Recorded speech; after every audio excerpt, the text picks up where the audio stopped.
Titans came out with a little bit of a spark against the Texans early Sunday. Defense gets a stop off the punt. Dexter McCluster with some room. He finds a couple blocks, and he'll go 48 yards into Houston territory. But the Titans very conservative with rookie Zach Mettenberger making his first start. Had to settle for a field goal.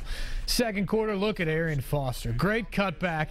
Then he outruns everybody, leaping for the pylon on a 34-yard touchdown run that gave the Texans a 10-3 lead. Tennessee trying to cut into it before the half, but Mettenberger gets picked off by DJ Swearinger. Houston adds a field goal and led it 13-3 at the half. First possession of the third quarter, J.J. Watt. Sack and strip. Texans recover. And 3 plays later, Fitzpatrick hits Arian Foster for the 5-yard touchdown. The former Vol ran for 151 yards, had 2 touchdowns on the ground, that one receiving. This TD put Houston up 27-3, sent a lot of people to the exits. Mettenberger did throw for a Titans season-high 27 completions and 299 yards, including a pair of late touchdowns. But the Texans come into Nashville and win 30-16. Foster with the huge day. And Ryan Fitzpatrick throws for 227 yards, a touchdown, no interceptions, as Houston spoils episode 1 of the Met Show with the win. The Titans now 2-6 as they head into their bye week. Next up, Baltimore in a little under 2 weeks, 13 days from now. There by the Inner Harbor at M&T Bank Stadium in Baltimore. Back to the phones we go, and David, how are you? You're on Titans Talk. Hey, Steve, good evening. Hey, I don't think it's as fun, you were talking about the hair with Mettenberger and everything.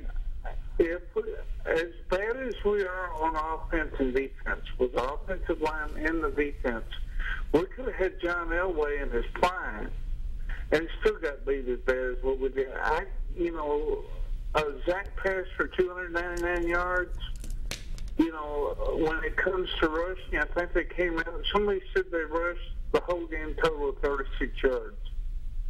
It's more than Mettenberger. It's the O-line, it's the defense, and I don't know how they're going to bring it back to where, when we had McNair, when we had Eddie George, when we had the great teams, I don't know what it's going to take to bring it all back. Hey, y'all have a great night. Yeah, thanks, David. That's what Ken Whisenhunt's got to figure out. And whether he can make big headway on that over this bye week and try to really fix some things during the second half of the season and make some progress there, or that's going to be something that takes place in the offseason, we will have to wait and see. But, yeah, that's what I was saying. This is clearly an issue of more than just the quarterback. Stat that is very interesting, if you look at the last 22 possessions the Titans have had on offense, they have been stalled out because of a penalty 9 times in 22 possessions. Just under 50%, they've killed their own drive with penalties. That just can't happen.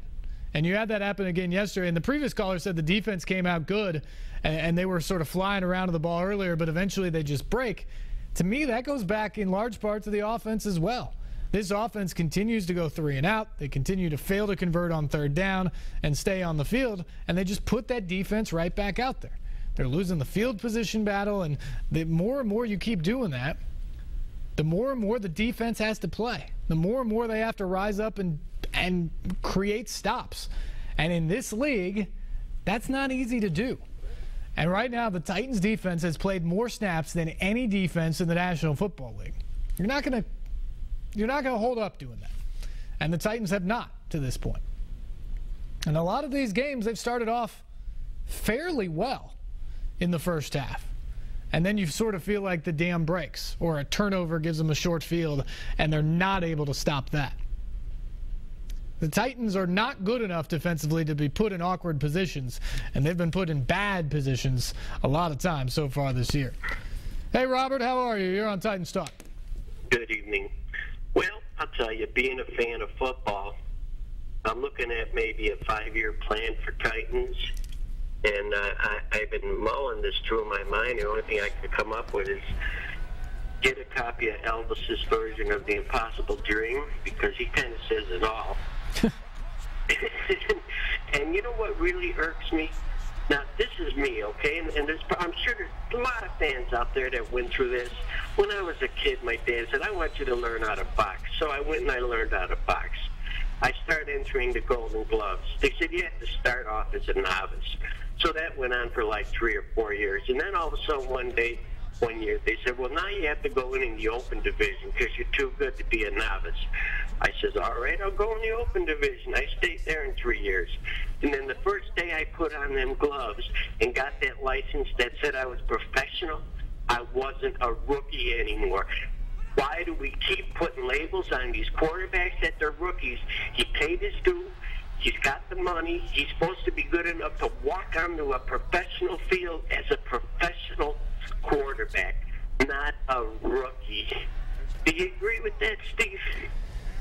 You know what, Robert? I think you bring up a good point. All these guys have the talent to play at this level. But I do think there is something to be said that in the NFL, so much goes into it. From Sunday night when you get home from the game, to reviewing the mistakes and correcting them, to getting ready and putting in a game plan, finding out what works well and getting set for the next week, and then going out there and seeing things that maybe you've never seen before and having to react to it and doing it in a positive way. That's different than a lot of sports. You know, you step in the NBA, if you're talented, you're going to succeed. You step in Major League Baseball, if you're talented, you're going to succeed. Golf, tennis, those sort of things. If you have the skill set, you're going to succeed in those sports. In the NFL, it is such the ultimate game, and it's so much about game plans and preparation. And Ken Whisenhunt talked about that with Mettenberger as well, that you stand out there and all of a sudden somebody does something a little different than what you had prepared for or planned because they're throwing in a wrinkle towards that rookie quarterback, and you've got to react. Got to react to something you haven't seen before, and then you've got to do all the physical things that you know you can do.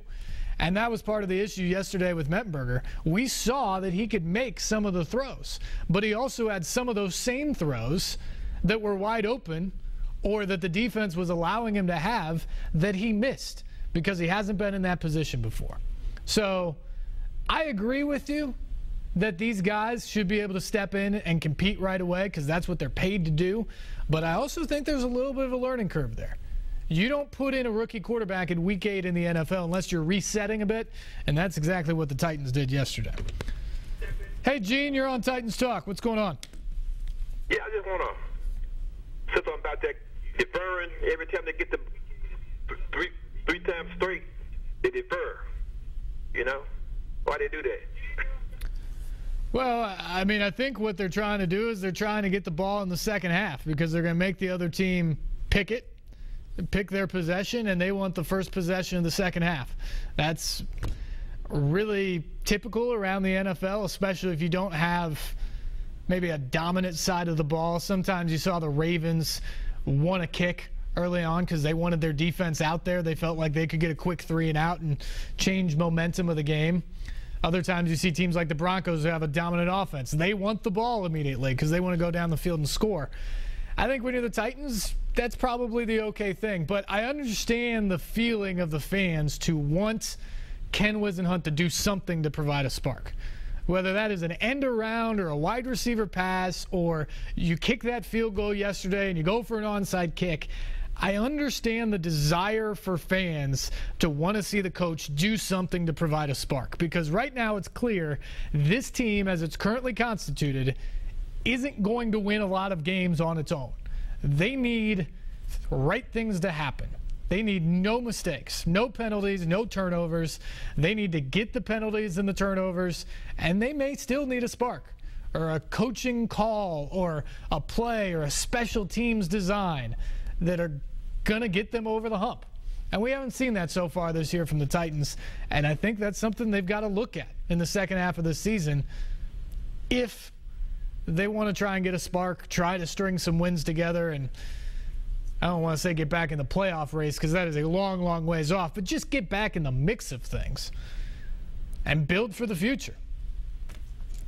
Let's go to Wayne. Wayne, how are you? You're on Titans Talk. So good. I'll just be a couple minutes. I remember when the Titans first came to Nashville, they were less than 1 yard from winning the World Championship. Yep. I keep thinking, what was it about that first year that made them so good? And the answer is they were hungry. They had to win. They played defensive football, and they were basically unstoppable until they got to that 1 yard. They need to become defensive. They need to be more aggressive. They need to play fundamental football instead of this, let's go out on the field and go 4 quarters and see if we can kick a field goal. This last-minute fantastic finish is killing them. They need to be more aggressive, need to be more defensive, and play fundamental football.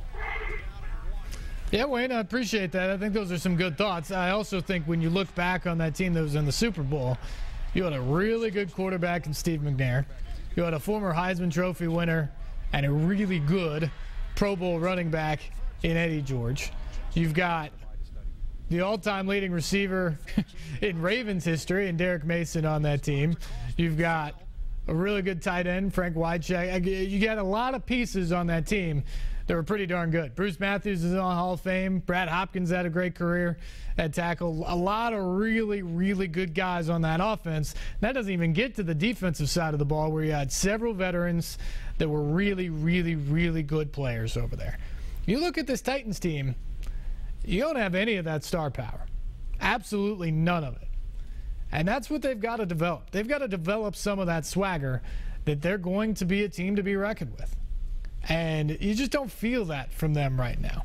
But I tell you what, if they needed to win back in 1999 because this city hadn't yet embraced them, they were the new team and they needed to create excitement to get embraced and to be welcome here in Tennessee, they need to do that now. Because it has been 5 years since they have been in the playoffs. It has been 10 years since they've won a playoff game. And if you look around over there, there are a lot of empty seats every Sunday at LP Field, and several more seats now being occupied by visiting teams. The Titans are still very popular in Nashville. They still sell out all their games in terms of actually physically selling the tickets. But in terms of an atmosphere, in terms of the feverish pitch of Nashville and Middle Tennessee and the state being behind this team, there's a lot of people look at them right now and think this is the same old, same old. This is the same average team out there. What is there to be excited about? Why should I spend my Sunday afternoon or spend my money to go get those tickets and go to the games like I might have 8 or 10 years ago? And that is a problem. If you are Ken Wisenhunt, the head coach, if you're in the front office, or if you're Tommy Smith and you're signing the checks for the Titans right now. Somehow, some way, Ken Wisenhunt and this team desperately needs to figure out a way to turn things around a bit in this second half and develop some momentum. Show some progress to fans that make you think that next year can be different with some adjustments. Because they told us this offseason this was going to be different. This was going to be a team that was going to compete. This was a playoff-type team. Ken Wisenhunt went so far as to say the goal was a home playoff game. How far away does that seem now? But that was the message all spring. With the veterans they added, like a Sean Phillips or a Wesley Woodyard on defense who just played in the Super Bowl, those guys are not Super Bowl performers on this team. So how do they take that next step? How do they get some excitement? Because they've got to show it somehow. Because if this goes the way it's going, and this team is 3-13 or 4-12 or something like that at the end of the year, there's going to be a lot of people jumping off the Ken Wisenhunt bus and jumping off the bandwagon of this team until they do something next year. So how do they turn that around? Let's go to Corey. Corey, how are you? Oh, man, I'm great, Steve. And you know what? You hit the nail on the head. The direction the team's going, and it's just not this year. The past couple of years, past 5 years, just the city's losing the passion for the team. I mean, you can see it. You can see it at the games. I'm a frustrated season ticket holder. I mean, they've got to do something because, I mean, everybody knows it. The team that we see on Sundays, this is a 4-win team. I mean, we're going to go 4-12. If we win 5 games, I will be shocked. And it's not just the new guys. I mean, we spent the boat on this line, and if it's not the line, jumping off sides, because I know we're one of the most penalized teams in the league. Right. And I know we're dead last in third down conversion. And, Griffin takes, he's done. The angles he takes, he gets burnt all the time.